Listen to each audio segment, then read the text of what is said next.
अस्सलाम वालेकुम। आज का जो हमारा लेक्चर है, लेक्चर नंबर 16, उसके अंदर हम चैप्टर ऑडिट एविडेंस पढ़ रहे हैं और आज के जो हमारे लर्निंग ऑब्जेक्टिव्स हैं वो हैं ऑडिट डॉक्यूमेंटेशन की डेफिनेशन और ऑडिट डॉक्यूमेंटेशन के पर्पस या फिर बेनिफिट्स या फिर आप इनको ऑब्जेक्टिव्स भी कह सकते हैं। ऑडिट एविडेंस का जो चैप्टर है बेसिकली ये दो पार्ट्स में डिवाइडेड है। जो मेन टेक्स्ट बुक है राइज स्कूल ऑफ अकाउंटेंसी की, उसके अंदर पहला जो पार्ट है दैट इज़ ऑडिट एविडेंस। ठीक है कि ऑडिट एविडेंस से रिलेटेड वो हम कवर कर चुके हैं ऑलरेडी, जिसके अंदर हमने ऑडिट एविडेंस की डेफिनेशन पढ़ी थी। उसके बाद हमने कुछ फैक्टर्स पढ़े थे जो ऑडिट एविडेंस को अफेक्ट करते हैं, जिस तरह रिलायबिलिटी था, ठीक है, जिस तरह से रेलेवेंस था, ठीक है। इस तरह उसके बाद फिर हमने प्रोसीजर्स पढ़े थे जो कि ऑडिट एविडेंस गैदर करने के लिए हमारे लिए ज़रूरी होते हैं, ने जिनसे एक ऑडिटर जो होता है, एक्सटर्नल ऑडिटर, वो इंफॉर्मेशन या फिर जो कंक्लूजन होता है वो गैदर करता है अपना उन प्रोसीजर्स को परफॉर्म करके वो एविडेंस ऑब्टेन करता है। एविडेंस ऑब्टेन करने के बाद वो अपना कंक्लूजन ड्रॉ करता है और फिर उस कंक्लूजन की बेस पर ओपिनियन फॉर्म होता है।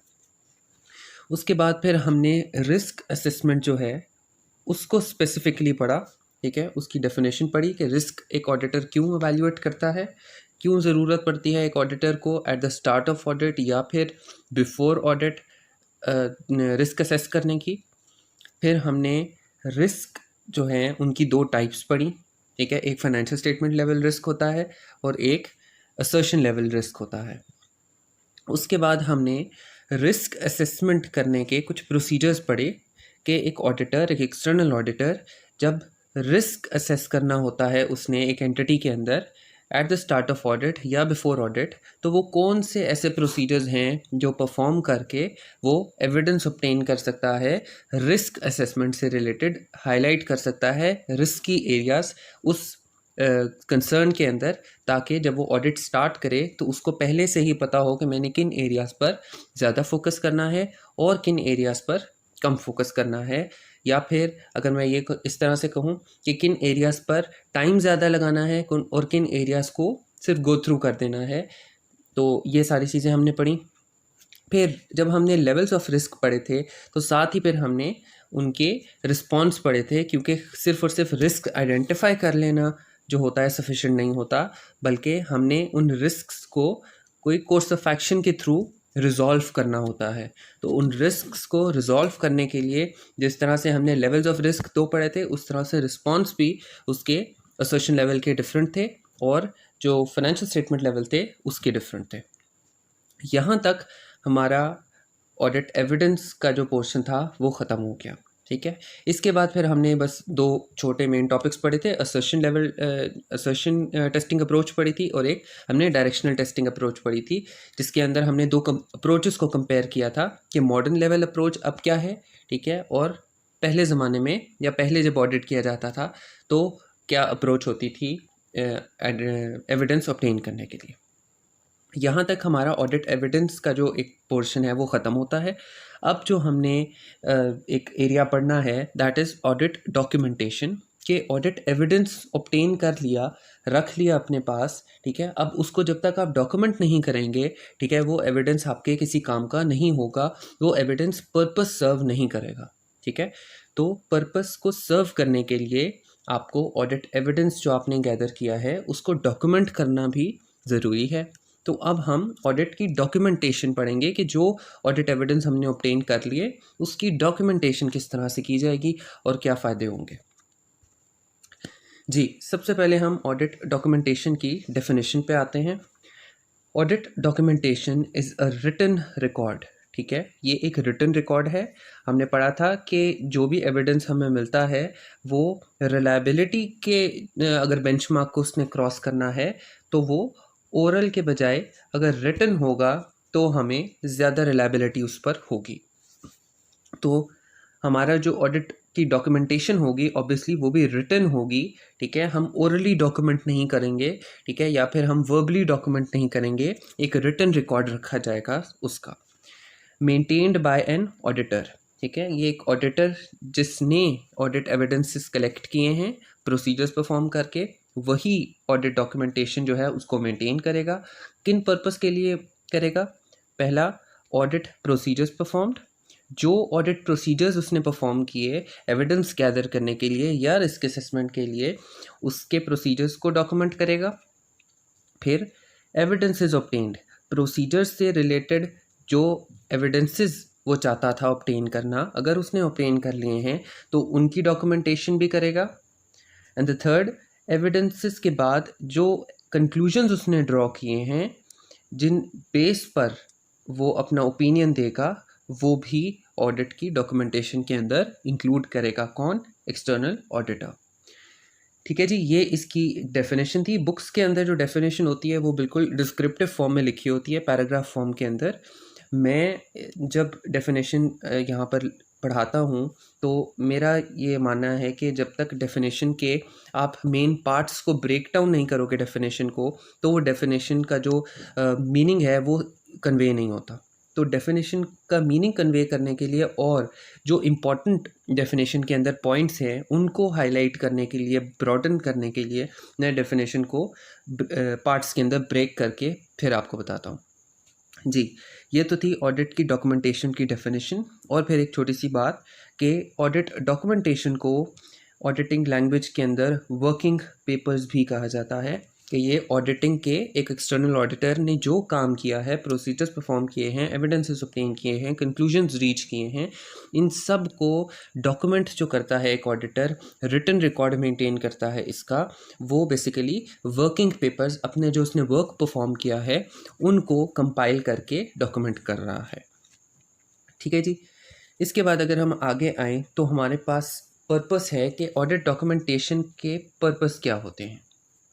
जो पर्पस होता है बेसिकली ऑडिट डॉक्यूमेंटेशन का, वो प्राइमरी और सेकेंडरी या फिर प्राइमरी और अदर पर्पस के अंदर ब्रेक डाउन होता है, क्योंकि ऑडिटिंग की डॉक्यूमेंटेशन का जो मेन पर्पस, जो प्राइमरी पर्पस होता है, दैट इज़ टू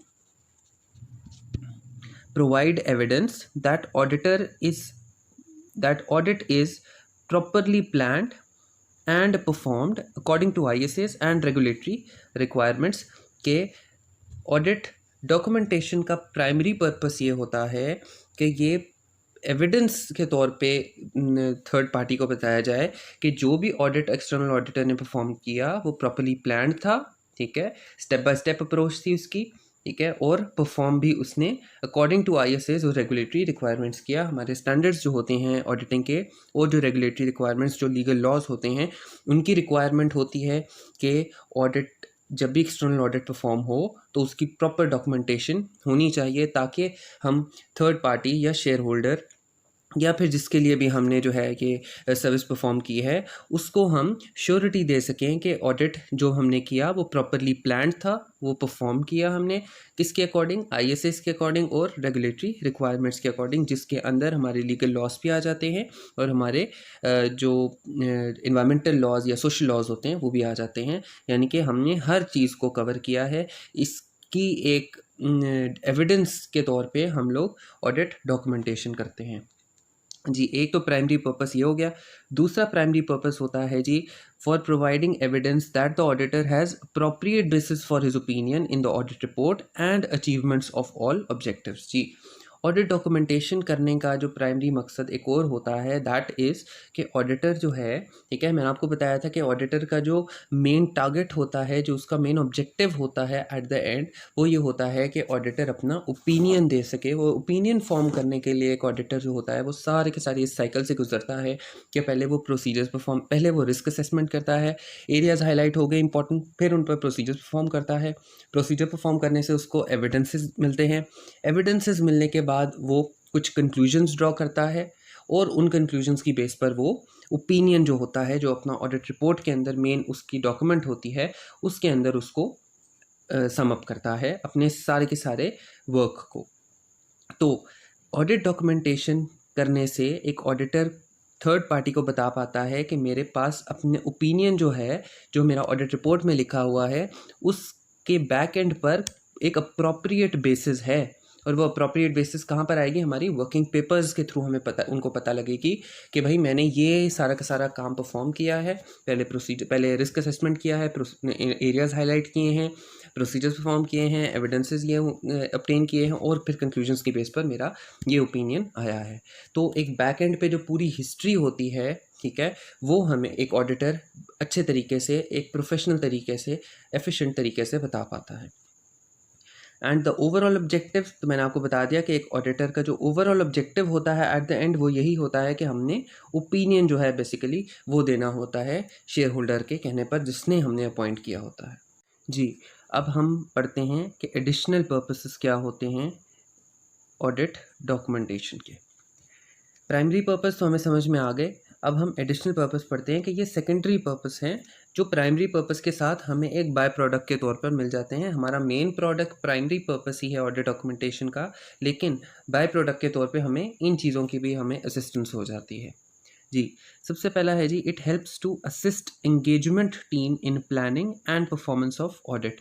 जाहिर सी बात है, जब आपके ऑडिट डॉक्यूमेंटेशन हुई होती है, सारी चीज़ें आपको एक फ़्लो के अंदर मिल रही होती हैं, तो एक्सटर्नल ऑडिटर जो होता है वो अपनी इंगेजमेंट टीम को प्लानिंग और परफॉर्मेंस के अंदर हेल्प कर पाता है।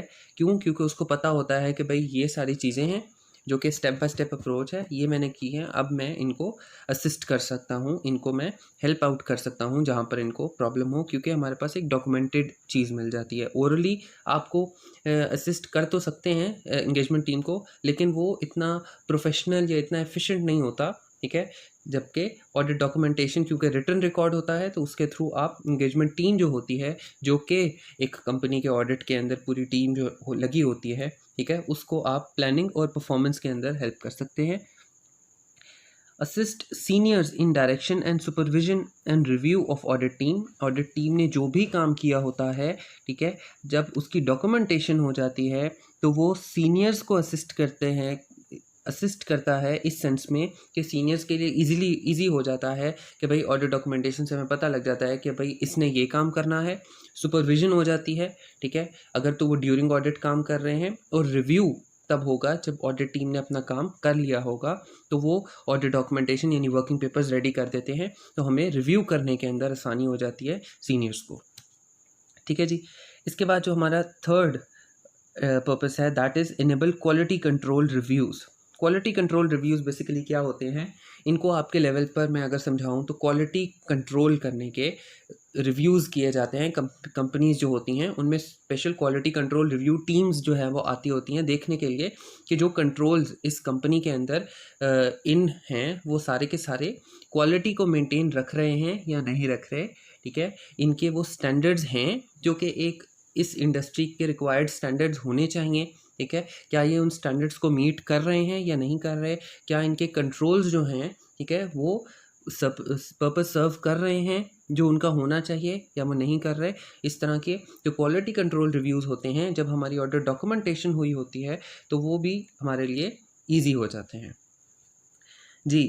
Enable accountability of engagement team for its work. बिल्कुल, जब इंगेजमेंट टीम ने, ऑडिट टीम ने अपना काम परफॉर्म कर लिया होता है, तो रिव्यू जब किया जाता है तो उससे उनकी अकाउंटेबिलिटी जो होती है वो इनेबल हो जाती है, वो इंश्योर हो जाती है। पता लग जाता है कि इस बंदे ने ये टास्क करना था, ये इसने कितना किया है या नहीं किया है, तो वो अकाउंटेबिलिटी फ़ौरन पता लग जाती है, क्योंकि वर्किंग पेपर्स के अंदर लिखा होता है कि ये प्रोसीजर इसने परफॉर्म किया है, इस मेंबर ने परफॉर्म किया है, किस तरह से परफॉर्म किया है, बैक एंड पे क्या इसने एविडेंसेस इसने ऑब्टेन किए हैं, ठीक है, ये सारी चीज़ें लिखी होती हैं। तो जो भी कसूरवार कह लें, अगर कोई जिसने वर्क प्रॉपरली नहीं किया होगा, वो अकाउंटेबल हो जाता है टूवर्ड्स द सीनियर जी। इसके बाद हमारे पास आता है written a record of matters of continuing significance for future purpose, ठीक है, कि जो ऑडिट डॉक्यूमेंटेशन होती है, हम आगे पढ़ेंगे कि ऑडिट डॉक्यूमेंटेशन के अंदर क्या फाइल्स मेंटेन करते हैं, किस तरह से उनके अंदर क्या क्या लिखा होता है, क्या चीज़ें हमने प्रिजर्व करनी होती हैं, ठीक है। तो ये बेसिकली ऑडिट डॉक्यूमेंटेशन एक रिकॉर्ड है उन मैटर्स का जो कि फ्यूचर पर्पस के लिए, ठीक है, फ्यूचर ऑडिट्स के लिए ज़रूरी होंगे और रिक्वायर्ड होंगे, उनकी कंटिन्यूइंग सिग्निफिकेंस होगी, वो सिग्निफिकेंस उनकी स्टॉप नहीं हो जाएगी करंट ऑडिट पर, आगे भी फ्यूचर के अंदर कोई ये इस तरह की इन्फॉर्मेशन है जो कि फ्यूचर के अंदर भी जो है काफ़ी ज़्यादा बेनिफिशियल होगी, चाहे वो ऑडिट एक्सटर्नल ऑडिट के लिए हो, चाहे वो इंटरनल ऑडिट के लिए हो। ऑडिट डॉक्यूमेंटेशन जो होती है वो एक कंटिन्यूइंग सिग्निफिकेंस का एक रिकॉर्ड होता है जो कि उन मैटर्स का, ठीक है, जिनकी आगे कंटिन्यूइंग सिग्निफिकेंस होती है, तो वो एक ऑडिट डॉक्यूमेंटेशन के तौर पे हमें रिकॉर्ड भी मेंटेन हो जाता है कि भाई हमें पता है कि हमारे करंट ऑडिट जो हमने किया इसके ये वर्किंग पेपर्स हैं, इससे पहले जो ऑडिट किया था जिस भी ऑडिटर ने किया था उसने अपने वर्किंग पेपर्स रेडी किए होंगे, ठीक है। अब जो फ्यूचर में आएगा वो इन्हीं 2 वर्किंग पेपर्स का जो इनका रिकॉर्ड इनका मेंटेन हुआ हुआ है उसी के थ्रू हो सकता है कि कुछ ना कुछ अपना कंक्लूजन्स ड्रॉ कर ले, उसको जो है वो स्क्रैच से या ए से लेकर जेड तक दोबारा सारा काम ना करना पड़े, बल्कि वो उन्हीं का काम को जो है वो थोड़ा बहुत यूटिलाइज कर ले, ठीक है। तो इस तरह से ये जो रिकॉर्ड होता है ये कंटिन्यू सिग्निफिकेंस का होता है फ्यूचर पर्पस के लिए। वो फ्यूचर पर्पस कुछ भी हो सकता है, चाहे वो कंपनी के मुफाद के लिए भी हो सकता है और वो एक्सटर्नल ऑडिटर के मुफाद के लिए भी हो सकता है। जी, ये हमारा आज का लेक्चर था। आई होप कि आपको सारी की सारी जो पॉइंट्स हैं वो सारे के सारे समझ आ गए होंगे। बेसिकली जो ऑडिट डॉक्यूमेंटेशन है, अब जो क्योंकि ये वाला जो पोर्शन स्टार्ट हुआ है ये उतना क्रिटिकल नहीं है, एजुकेशन का जितना भी एरिया आगे होगा वो सारा का सारा बिल्कुल नॉलेज बेस्ड होगा। उसके अंदर से हार्डली पास पेपर के अंदर कोई सिनेरियो बेस्ड या कोई केस स्टडी टाइप क्वेश्चन आता है, ठीक है। ये जो हमने पहला एरिया पढ़ा है इसके अंदर से जो है कुछ कंपोनेंट्स जो होते हैं वो फाइनल लेवल जो पास्ट पेपर्स होते हैं उनके अंदर टेस्ट हो जाते हैं बाकी कॉन्सेप्ट्स के साथ कंबाइन होने के बाद। स्टैंड अलोन इस चैप्टर के अंदर से कोई एज सच जो मेन क्वेश्चन होता है एग्ज़ाम का वो नहीं आता, लेकिन क्योंकि मैंने आपको बताया था कि जो कॉन्सेप्ट्स होते हैं ये छोटे छोटे कॉन्सेप्ट्स हैं, लेकिन ये अभी स्टैंड अलोन आपको लग रहे हैं, लेकिन जब हम पास पेपर करेंगे तो ये उनके साथ काफ़ी कॉन्सेप्ट्स के साथ कंबाइन होके आप लोगों के जो है वो सामने आएंगे। तो हर जो भी कॉन्सेप्ट होगा, हर जो पार्ट होगा चैप्टर का, उसको आपने उतनी ही सिग्निफिकेंस अपनी स्टडी में देनी है जितनी कि आप पास्ट पेपर्स की प्रैक्टिस को ज़्यादा बेनिफिशियल समझते हैं। पास्ट पेपर की प्रैक्टिस मैं हर बार कहता हूँ कि ये सेकेंडरी चीज़ है। सबसे पहले आपका कॉन्सेप्चुअल अंडरस्टैंडिंग होना ज़रूरी है। कंसेप्चुअल अंडरस्टैंडिंग होगी तो ही पास्ट पेपर्स अटैम्प्ट हो पाएंगे। कंसेप्चुअल अंडरस्टैंडिंग में लैक करेंगे तो पास्ट पेपर अटैम्प्ट तो दूर की बात है, आप रिक्वायरमेंट पर ही अटक जाएंगे। रिक्वायरमेंट ही आपको समझ नहीं आएगी, क्योंकि ऑडिटिंग एक ऐसा पेपर है जो कि कंसेप्चुअल अंडरस्टैंडिंग जो ओवरऑल जो बिग पिक्चर है वो आपकी क्लियर होना आपके माइंड में बहुत ज़रूरी है। ज़रूरी नहीं है कि आपको पता हो कि जब पेपर में क्वेश्चन आएगा तो आपको फ़ौरन पता लग जाएगा कि ये इस चैप्टर का क्वेश्चन है, ये इस चैप्टर को हिट कर रहा है या इस सब टॉपिक को इवन हिट कर रहा है। ज़्यादातर मोस्टली ऐसा होता है, कुछ क्वेश्चंस के एक्सेप्शन के साथ, जैसे एथिक्स का क्वेश्चन होता है, जैसे ऑडिट रिपोर्ट का क्वेश्चन होता है। इस तरह के जो क्वेश्चंस होते हैं वो हमें फ़ौरन पता लग जाता है कि ये स्पेसिफिक चैप्टर से आ रहे हैं। लेकिन मोस्टली आजकल जो एग्जामिनर के ट्रेंड चल रहे हैं उनके अकॉर्डिंग अगर हम देखें तो जो क्वेश्चन होता है वो बहुत ही ज़्यादा मिक्स्ड अप होता है। उसके अंदर एक भी ऐसा कॉन्सेप्ट नहीं होता जो कि आपने ना पढ़ा हो, लेकिन क्योंकि वो एक स्पेसिफिक चैप्टर को हिट नहीं करता तो इसलिए स्टूडेंट्स जो होते हैं वो समझते हैं कि भाई ऑडिट का पेपर जो है वो बिल्कुल आउट ऑफ द वे आया है और बिल्कुल जो हमारी बुक्स थी, जो हमारा स्टडी टेक्स्ट है उसके बिल्कुल बाहर आया है, ठीक है, कोर्स के बाहर आया है। ऐसा कुछ भी नहीं है। इसीलिए मैं ज़्यादा जो एम्फेसिस करता हूँ वो मैं कंसेप्चुअल अंडरस्टैंडिंग पे करता हूँ कि छोटे छोटा भी कॉन्सेप्ट हो, ठीक है, आपको उसकी नो हाउ होनी ज़रूरी है। क्योंकि ये छोटे कॉन्सेप्ट ही जब पास पेपर का जो बड़ा क्वेश्चन आता है उसके अंदर एक साथ मिलकर टेस्ट होते हैं। टेस्ट भी ना हो तो एक साथ मिलकर जो ये वर्डिंग्स आती हैं ऑडिटिंग की, यही अगर एक जो आपका क्वेश्चन है उसके अंदर एक स्टूडेंट को ना समझ आए और वो उधर ही लैग कर जाए तो सारा का सारा जो क्वेश्चन होता है वो स्ट्रेस के अंदर निकल जाता है और फिर स्ट्रेस के अंदर काम ख़राब हो जाता है। तो इसलिए कोशिश करें कि ज़्यादा से ज़्यादा जो कॉन्सेप्ट्स हैं उन पर फोकस करें। अभी आप लोग कह रहे होंगे कि पास्ट पेपर्स जो है वो नहीं किए जा रहे, साथ साथ पास्ट पेपर होने चाहिए। पास्ट पेपर क्योंकि पास्ट पेपर जो होते हैं वो हम लोग तब देते हैं जब हमारी पूरी की पूरी जो स्टडी होती है वो हो जाती है, हमारा पूरा कोर्स कवर हो जाता है, फिर पास्ट पेपर पे मूव ऑन करना बेटर होता है, क्योंकि हमें पास्ट पेपर के अंदर पूरी की पूरी 100% नॉलेज टेस्ट हो रही होती है। तो 50% नॉलेज या 20% नॉलेज या 30% नॉलेज के साथ अगर आप स्पेसिफिक चैप्टर का भी पास पेपर अटैम्प्ट करेंगे तो वो भी आपसे 100% हो सकता है, ना हो। एग्जाम लेवल क्वेश्चन की मैं बात करूँ, प्रैक्टिस क्वेश्चंस की बात नहीं कर रहा, जो केस स्टडी क्वेश्चंस होते हैं, क्योंकि वो आपकी पूरी ऑडिटिंग नॉलेज, पूरी ऑडिटिंग टर्म्स आपको जो एट द एंड ऑफ जो कोर्स होता है वो आपको जो माइंड में आपके बैठती हैं उन सब के अकॉर्डिंग जो होती हैं वो जो आपका एग्जाम लेवल क्वेश्चन होता है वो बनता है। तो अगर आपको एक भी टर्म ना समझ आई पेपर के अंदर तो आप वो फ्लो जो है आपका क्वेश्चन का होगा या कंसेप्चुअल फ्लो होगा, ठीक है, जिससे आप लिंक कर करके उस एग्ज़ाम की रिक्वायरमेंट को समझेंगे, वो आपसे नहीं हो पाएगा। इसी वजह से कंसेप्चुअल अंडरस्टैंडिंग आप उसको प्रायर इंपॉर्टेंस दें, प्राइमरी इंपॉर्टेंस दें, और पास पेपर या प्रैक्टिस क्वेश्चन की जो प्रैक्टिस है वो ऑटोमेटिकली हो जाएगी अगर आपके कंसेप्ट स्ट्रांग होंगे। कंसेप्ट्स पर ज़्यादा फोकस करें, जो पास पेपर्स हैं वो एट द एंड हो ही जाएंगे, उसकी कोई मसला नहीं आएगा। जी, थैंक यू।